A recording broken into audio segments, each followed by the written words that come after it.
Yo, this video is going to be on how to use fair value gaps.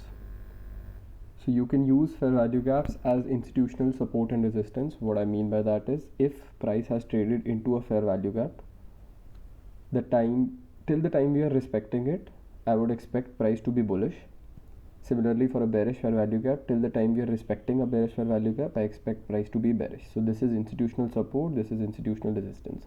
These are very simple ideas. They can also be used as IFVGs. So if we get a body close below a bullish fair value gap, it becomes a inverse fair value gap, wherein now I'm expecting price to become bearish. Similarly, for a bearish fair value gap, if we get a candle close above the bearish fair value gap, I'm expecting price to be bullish. Now some miscellaneous notes on fair value gaps.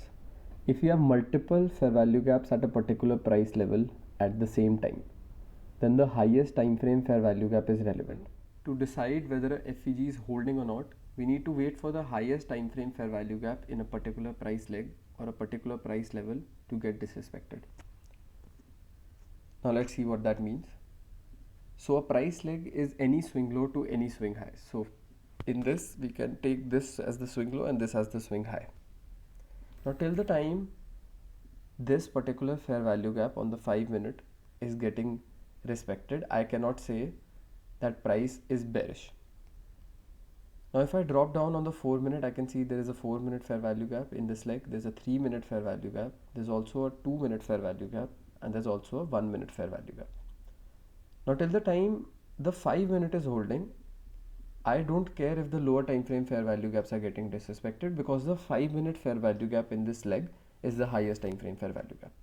Now in the below example, I have given the exact way to interpret fair value gaps.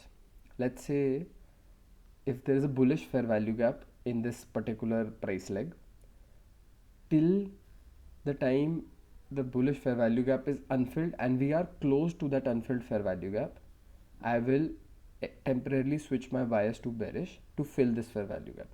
Now after filling this fair value gap, till the time it is getting respected, I am bullish. Now if we have disrespected this fair value gap like this, if we have a candle close below the fair value gap, then I would expect price to be bearish again. This is how you interpret fair value gaps the right way.